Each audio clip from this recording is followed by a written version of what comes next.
मिरजेतील मातोश्री तानुबाई दगडू खाडे स्कूलमध्ये आमदार सुरेश भाऊ खाडे यांचा वाढदिवस उत्साहात साजरा।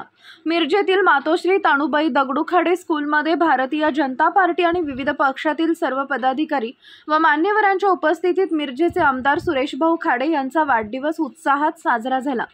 भाजपा सांगली शहर जिल्हा सेक्रेटरी बाबासाहेब अळतेकर, नगरसेवक पांडुरंग कोरे व नगरसेवक गणेश माळी यांच्याकडून वहीतुला आयोजित करण्यात आली। वहीतुला करून या वह्या तसेच इतर शैक्षणिक साहित्य मिरज हायस्कूल मिरज तसेच महापालिका शाळेमध्ये गरजू विद्यार्थ्यांना वाटप करण्यात आल्या।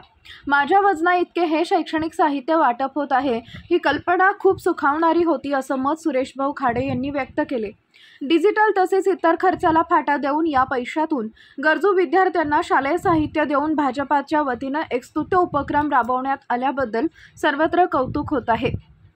यावेळी शिराळ्याचे आमदार सत्यजित देशमुख, अंबाबाई तालीम संस्थेचे अध्यक्ष संजय भोकरे, सुमनताई खाडे, भाजपा नेते शेखर इनामदार, भाजपा शहर जिल्हाध्यक्ष प्रकाश ढंग, ज्येष्ठ नेते सुरेश बापू औटी, सुशांतदादा खाडे, आरपीआयचे शहर जिल्हाध्यक्ष पोपटराव कांबळे, जिल्हा कार्याध्यक्ष अरविंद कांबळे, माजी नगरसेवक निरंजन औटी, माजी नगरसेवक संदीप औटी, चैतन्य भोकरे, अनिता हरगे, अभि गौरजे, मयूर नाईकवाडे यांच्यासह शहर व ग्रामीणमधील हजारो नागरिक उपस्थित होते।